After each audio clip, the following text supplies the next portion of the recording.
Queridos, hoje nós encerramos a série Emoções e hoje nós vamos falar sobre a cura da alma, algo extremamente necessário para termos uma vida mais equilibrada familiarmente, conjugalmente, profissionalmente, enfim, em todas as áreas, em todos os sentidos. E para tirar algumas lições a respeito desse tema, eu escolhi o texto de Filemon, carta do apóstolo Paulo a Filemon, faz parte das cartas pastorais, 1 Timóteo, 2 Timóteo, Tito e Filemon, e nós vamos ler. Eu, Paulo, prisioneiro por causa de Cristo Jesus, junto com o irmão Timóteo, escrevo a você, Filemon, nosso amigo e companheiro de trabalho, e a igreja que se reúne na sua casa. Esta carta vai também para a nossa irmã Áfia e para Arquipo, nosso companheiro de lutas. Que a graça e a paz de Deus, o nosso Senhor, e do Senhor Jesus Cristo estejam com vocês. Eu estou lendo na Nova Tradução, na linguagem de hoje. Meu caro Filemon, sempre que eu oro, lembro de você e agradeço ao meu Deus, porque tenho ouvido falar do seu amor por todo o povo de Deus e da fé que você tem no Senhor Jesus. Peço a Deus que a fé que une você a nós faça com que compreendamos mais profundamente todas as bênçãos que temos recebido na nossa vida por estarmos unidos com Cristo. Meu caro irmão, o seu amor tem me dado grande alegria e muita coragem, pois você tem animado o coração de todo o povo de Deus. Por isso, como seu irmão em Cristo, eu sei que tenho o direito de exigir o que você deve fazer, mas o amor que tenho por você me obriga a lhe fazer apenas um pedido, e faço isso embora sendo eu seja Paulo, o representante de Cristo Jesus, e agora também prisioneiro por conta ou por causa dele. Portanto, eu lhe faço um pedido em favor de Onésimo, que é meu filho, por estarmos unidos com Cristo. Pois, enquanto eu estava na cadeia, tornei-me o pai espiritual dele. Antes ele era inútil para você, mas agora é útil para você e para mim. Eu estou mandando Onésimo de volta para você, e com ele vai o meu coração. Gostaria de obrigá-lo a ficar comigo, enquanto estou nesta cadeia por causa do Evangelho, a fim de que ele me ajudasse em lugar de você. Porém, não vou fazer nada sem a aprovação de você, para que o favor que eu estou lhe pedindo não seja feito por obrigação, mas por sua livre vontade. Pode ser que Onésimo tenha sido afastado de você por algum tempo, a fim de que você o tenha de volta para sempre. Pois agora ele não é mais um escravo, porém muito mais do que isso. É um querido irmão em Cristo. De fato, para mim, ele é muito querido. E para você, agora, ele é mais querido ainda, não só como escravo, mas também como irmão no Senhor. Por isso, se você me considera seu companheiro de trabalho, receba Onésimo de volta, como se estivesse recebendo a mim mesmo. Se ele deu algum prejuízo a você, ou lhe deve alguma coisa, ponha isso na minha conta. E eu, com a minha própria mão, escrevo isto. Eu, Paulo, pagarei tudo. É claro que não preciso fazer com que você lembre e me deve a sua própria vida. Portanto, meu irmão, me faça esse favor por causa do Senhor. Anime o meu coração como irmão em Cristo. Ao escrever isso, estou certo de que você vai fazer o que eu estou lhe pedindo, e sei até que você fará ainda mais. peço também que reserve um quarto para mim, pois espero que Deus responda às orações de todos vocês e me deixe ir outra vez até aí. Epáfras, o irmão que está na cadeia comigo por causa de Cristo Jesus, envia saudações a você. E Marcos, Aristarco, Demas e Lucas, meus companheiros de trabalho, também enviam saudações. Que a graça do Senhor Jesus Cristo esteja com vocês. Esta é a pequena epístola ou a pequena carta de Paulo a Filemão, apenas um capítulo.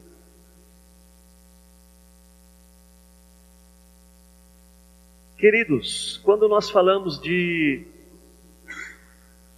decisões, tomada de decisões, quando nós estamos falando sobre escolhas, as nossas escolhas são muito mais por conta das nossas emoções e dos nossos sentimentos do que por conta do nosso raciocínio ou do nosso pensamento.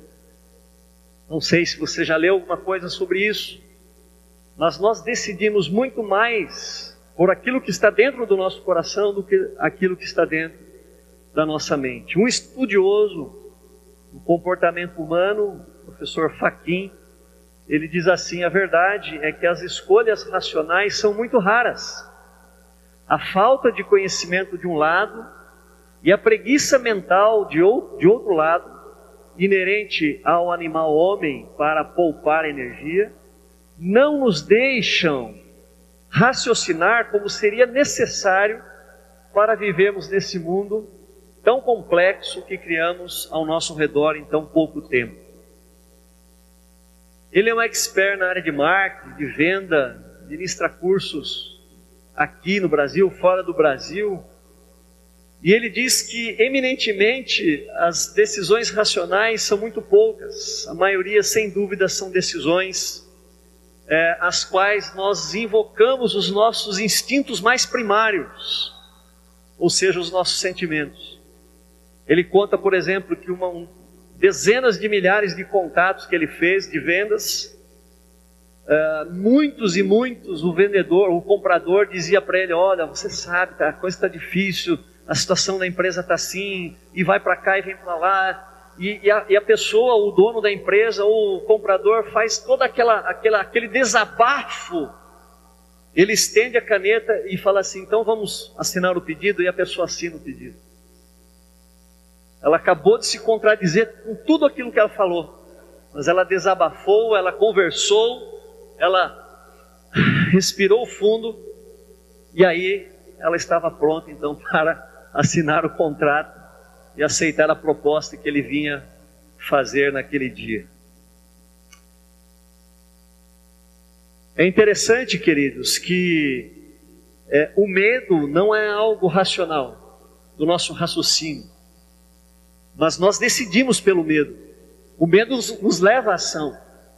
A paixão também, ela não é algo racional e lógico do nosso pensamento, mas a paixão também nos leva a decisões, a tomar decisões, nos leva à ação.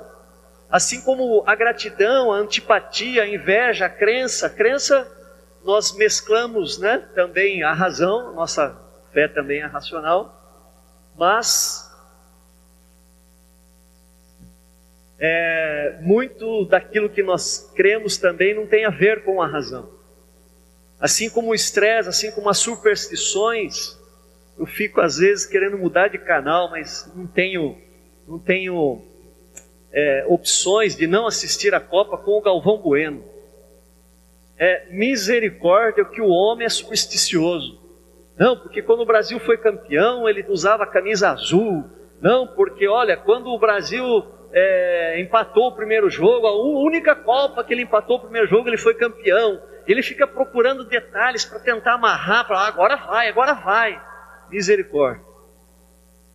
Mas a superstição é um sentimento, leva as pessoas a tomarem decisões. Então, muito mais do que a razão, o pensamento, nós somos movidos pelas emoções. se você gosta ou se você não gosta. Às vezes a pessoa não fez nada de mal para você, às vezes, pelo contrário, fez até alguma coisa boa, mas você criou uma antipatia, então tudo que vem de lá para você está rejeitado. E o contrário é verdadeiro, quando a gente gosta de uma pessoa, até as coisas ruins dela a gente aceita. A razão ficou longe. Emoção vem da palavra moção, que significa ação, o resultado de mover-se. Portanto, emoção é um impulso que causa movimento. Nós precisamos curar a nossa alma, nós precisamos curar a nossa vida emocional, porque ela tem muito a ver com as nossas decisões. Se nós não estivermos bem emocionalmente, se a nossa alma não estiver curada, não estiver sadia, nós não faremos escolhas corretas. Nós não tomaremos boas decisões, não faremos boas escolhas. Por isso nós precisamos tratar do nosso interior, da nossa alma, do nosso coração. Talvez todos nós aqui somos expostos a todo esse tipo de situações aviltantes que nos agridem, seja frieza, traição, violência, morte, assédio, injustiça, rejeição. Todos nós, durante toda a nossa vida, somos expostos a esses embates, a esses ataques, fazem parte da vida humana. E todas essas coisas causam em nós o quê? Causam em nós feridas, feridas na alma, feridas emocionais, criam rachaduras no nosso ser, criam rachaduras na nossa existência, criam brechas, criam janelas na alma, que precisam ser curadas, trabalhadas, fechadas.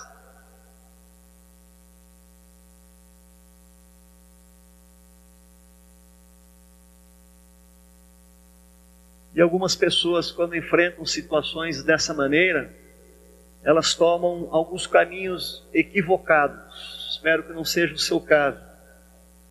O primeiro deles é a negação. A pessoa fala: não, eu não tenho nada, eu estou bem. A pessoa arma uma máscara, um sorriso, uma maquiagem e diz que está tudo bem, que ela não está com problema, que ela não precisa ser curada. Uma outra desculpa, um caminho também equivocado, é o caminho da racionalização. Nós tentamos dar justificativas que expliquem o nosso tipo de comportamento. Eu fiz isso, eu agi assim, eu estou dessa maneira por causa disso, ou seja, eu sou uma vítima. Ou, em terceiro lugar, faz uma projeção. Não, comigo não tem nada de errado, é tudo a minha esposa, o problema meu é a Egli. Aí você vai conversar com a Egli diz: não, meu problema é o Fernando. Aí você vai conversar com nós: não, o problema são as nossas filhas, o problema é meu patrão, o problema é a crise do Brasil. Essas três posições não assumem o diagnóstico, não olha para dentro de si e não pode ser curado. Não pode ser curado.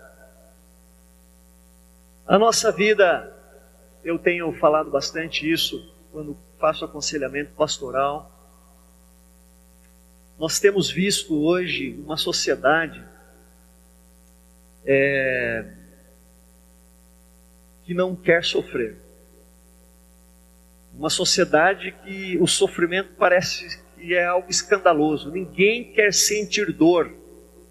Nós, os pais que temos crianças ainda, nós estamos cometendo um erro muito grave.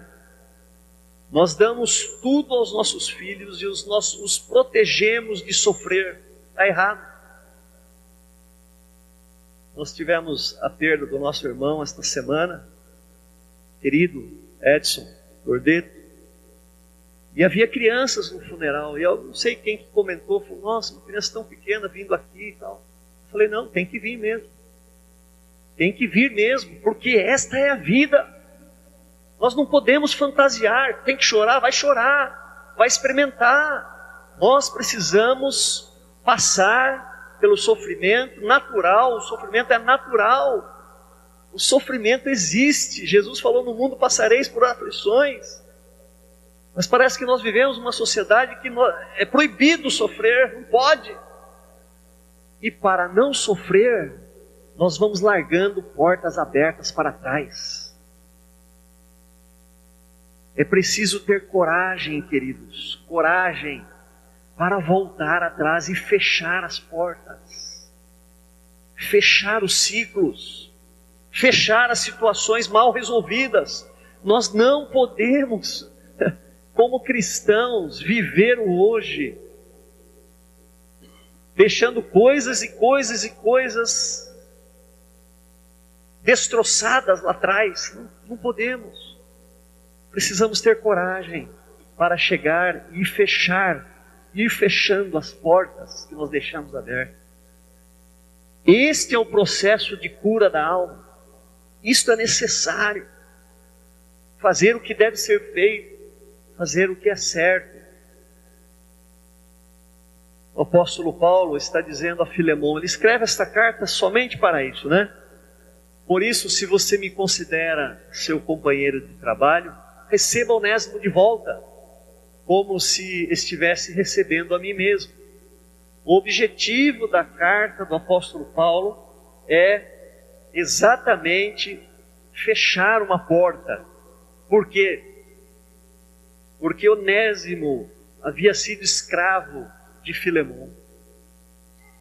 E muito provavelmente ele havia defraudado o seu patrão, havia roubado. E ele foge. Paulo deixa claro isso no texto: se ele te deve alguma coisa, põe na minha conta. Ele sabia que devia. Ele sabia. Onésimo sai de Colossos, onde Filemão morava e tinha lá suas propriedades, e vai para Roma. Ele vai esconder-se em Roma, na grande metrópole. Ninguém vai me achar. Porque se Filemão o achasse, poderia levá-lo à condenação, à morte. Ele tinha esse direito. Escravo fugitivo, recapturado, ou era perdoado ou era morto. E pelo que Paulo fala, e Paulo fala tanto de Filemão, Filemão era uma pessoa de um bom coração.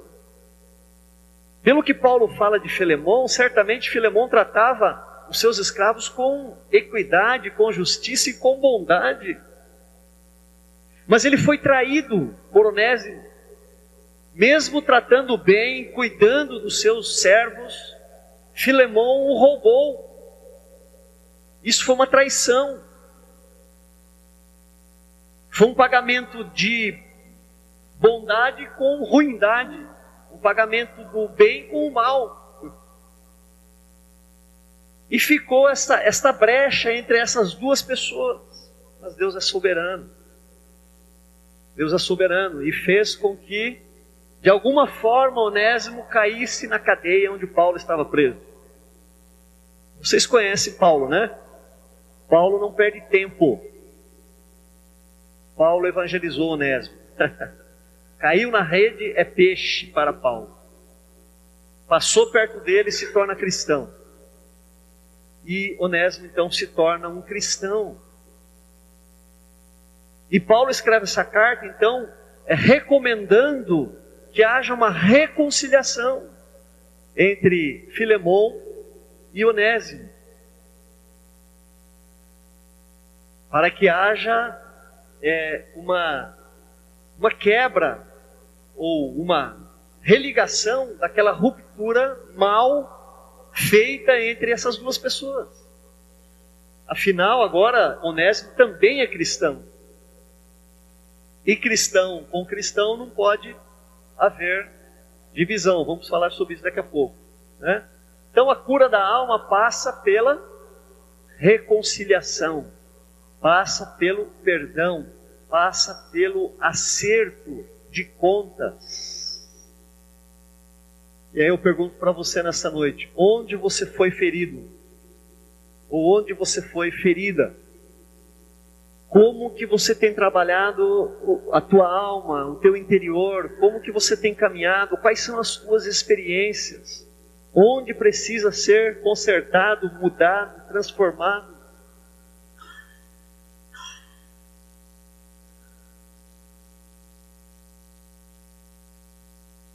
Uma das evidências maiores da nossa conversão é este processo de voltar atrás para acertar as coisas.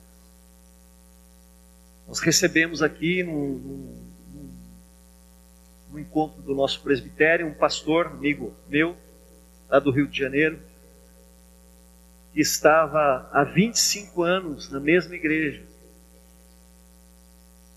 E ele tinha um ministério onde ele colocou todos os seus inimigos para fora, e ele fez um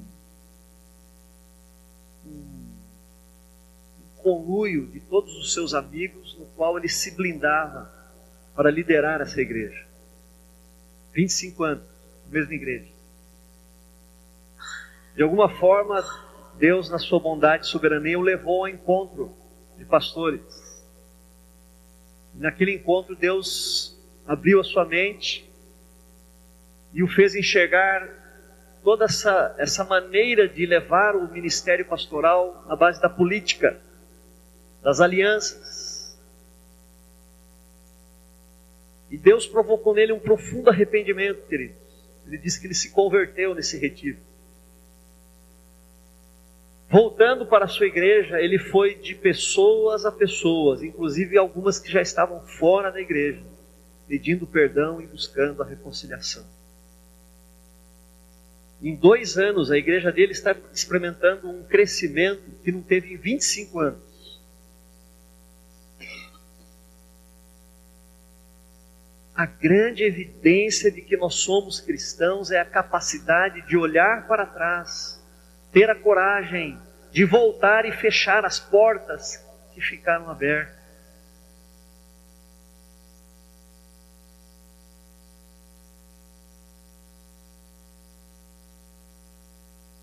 Não é experimentar esta graça barata que nós estamos recebendo hoje, desse evangelho light, desse evangelho da prosperidade, que coloca o eu acima de todas as coisas, o seu bem-estar. Não, essa graça barata não é o evangelho.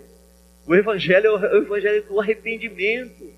O evangelho é o evangelho da reconciliação. O evangelho é o mesmo processo que Jesus veio fazer com você. Você era inimigo de Deus, eu era inimigo de Deus, separado de Deus pelo pecado. Jesus reconstruiu esta amizade. Ele nos tornou amigos de Cristo, de Deus. E Ele nos chama para viver nesse ritmo de vida. E não a nos contentarmos com uma graça barata que coloca o eu no pedestal e o resto que se exploda. Não, não é assim. Não é assim.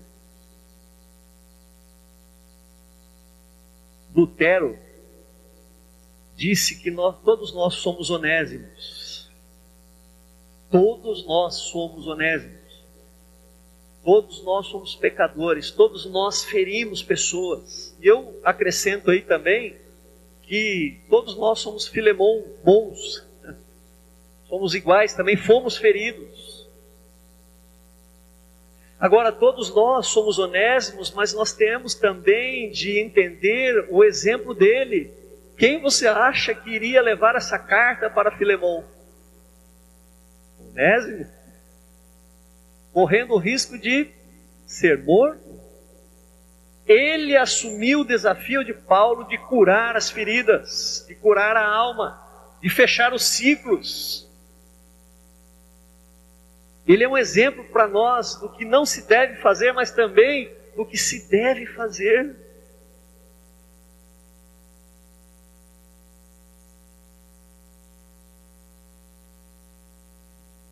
Talvez se a reconciliação não fosse tão importante na mensagem do Evangelho, no conteúdo do Evangelho, Paulo ia fazer o que muitos pastores estão fazendo hoje. Chega um crente novo na sua igreja, vem todo arrebentado, deixou um baita porta aberta na outra igreja lá, aí o pastor recebe e tal, não quer nem saber o que houve lá para trás. Até eu contei outro dia aqui uma história de que a irmãzinha chegou para o pastor: pastor, o meu marido não quer vir à igreja. O pastor falou assim: larga ele, aqui se arruma marido. Se a reconciliação não fosse tão importante no Evangelho, Paulo ia pensar assim: bom, Onésimo que ficou para trás, ficou. O sangue de Jesus perdoa os pecados passados, presentes e futuros. Ele não precisa voltar lá para remendar ou para consertar. Não, queridos, não é assim. O cristão verdadeiro não é assim. O cristão verdadeiro não é um trator que vai passando por cima das pessoas, que vai deixando rastros de sangue, de mágoas para trás. Não. A reconciliação é algo central, absolutamente central no Evangelho. Não dá para nós olharmos para frente, estufarmos o nosso peito como se nada houvesse acontecido. Não podemos. Não podemos.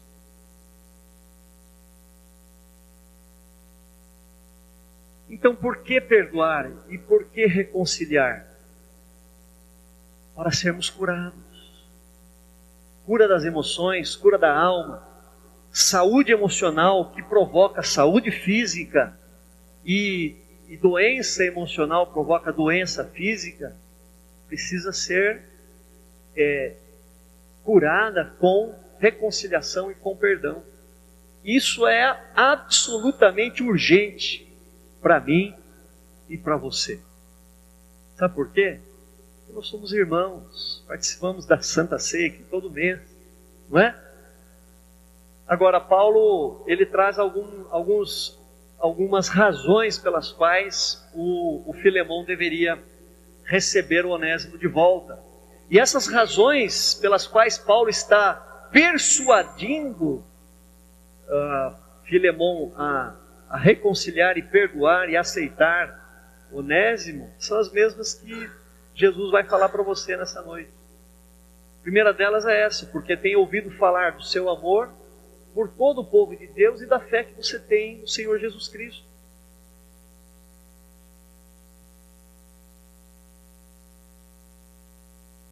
Por que você deve reconciliar? Por que você deve voltar atrás e fechar as portas, acertar? Porque você é cristão e você tem vivido um amor pelos irmãos, um amor pela igreja. Você tem trabalhado, você tem vivido o Evangelho, você tem uma fé por Jesus Cristo, você tem uma fé viva pelo Senhor Jesus Cristo. Você não pode compactuar com rupturas. Paulo tinha certeza que Filemão aceitaria o seu pedido por causa disso. Um outro motivo também, porque Paulo deu para Filemão aceitar Onésimo, é: meu caro irmão, o seu amor tem me dado grande alegria e muita coragem, pois você tem animado o coração de todo o povo de Deus. Filemão dava testemunho.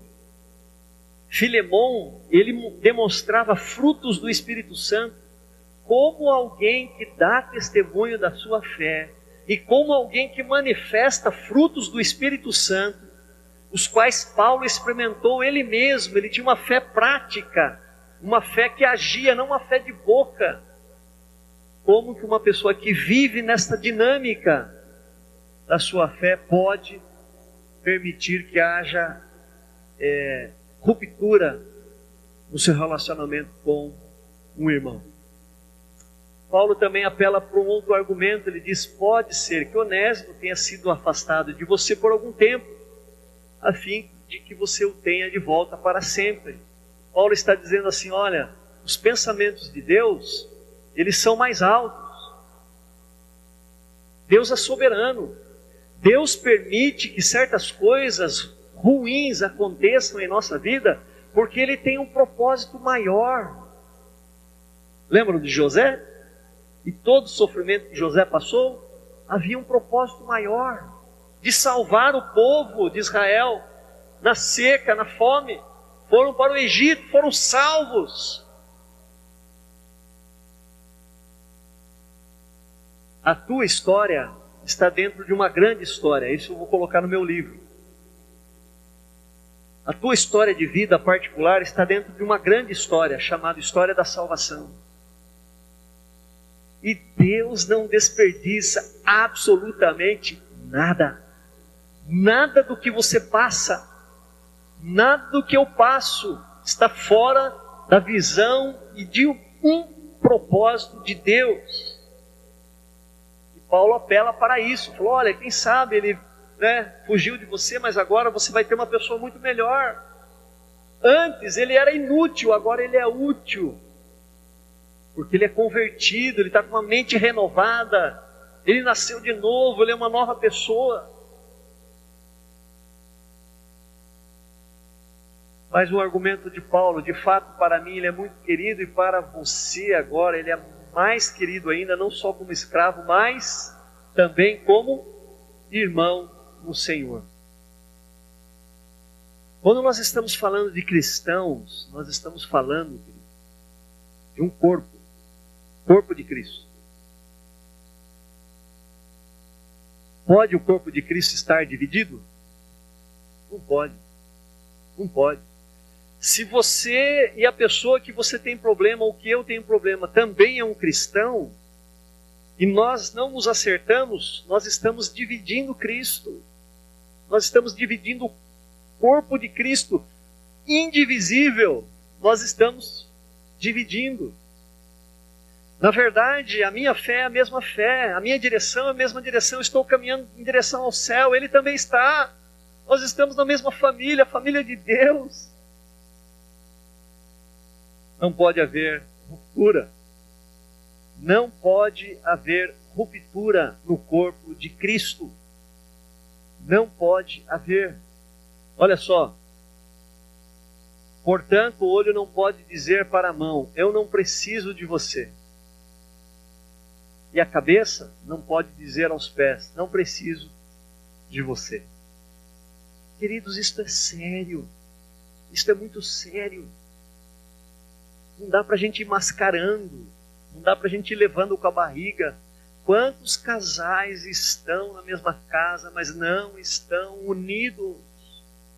Há um muro entre eles.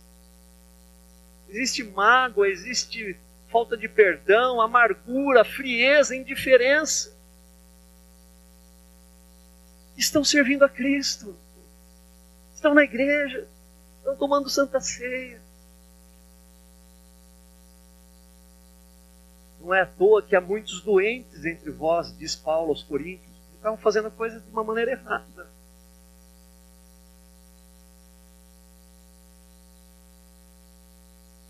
E aí também, finalmente, Paulo diz assim, aqui com a minha própria mão escrevo isso. É interessante que nessa Bíblia aqui, é difícil a gente ver isso, mas está um baita negrito aqui, nesse versículo 19. Eu, Paulo, pagarei tudo. Depois vou consultar melhor o original lá, deve ter alguma coisa aqui para a Sociedade Bíblica traduzir em negrito essa frase. Eu, Paulo, pagarei tudo. Paulo está querendo dizer para Filemon que Filemon deve a ele a sua própria vida. Paulo aqui assume o lugar de Cristo. Paulo foi o agente de salvação de Filemon. Jesus é o agente da nossa salvação. Nós somos salvos.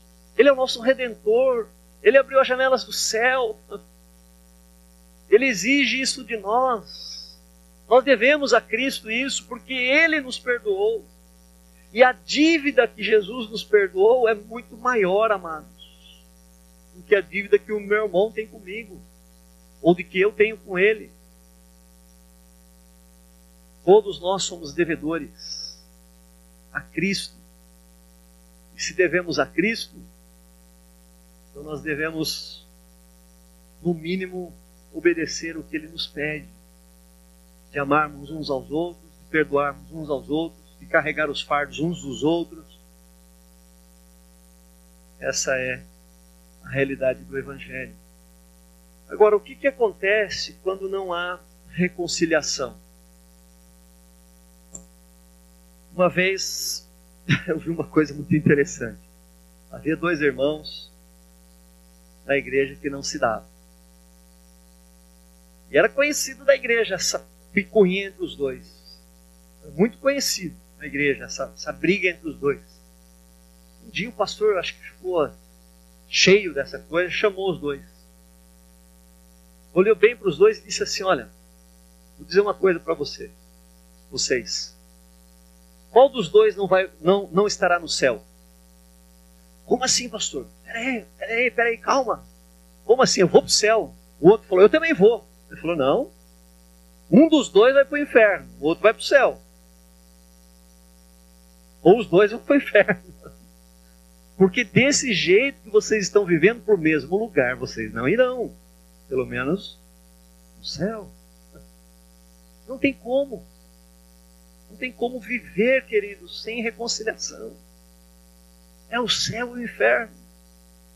Há uma diferença muito grande. Não podemos. Onde você foi ferido? Quero encerrar aqui a minha palavra desta noite. Quero que você faça uma busca dentro da sua alma, dentro do seu coração.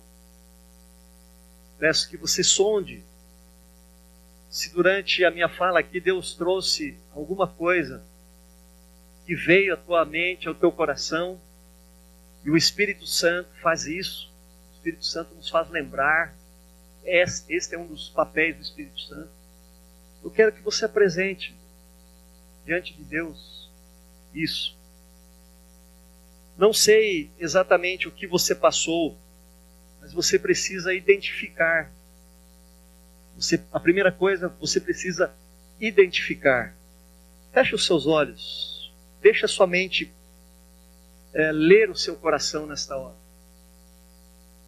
Talvez você tenha passado por uma rejeição quando criança, quando adolescente,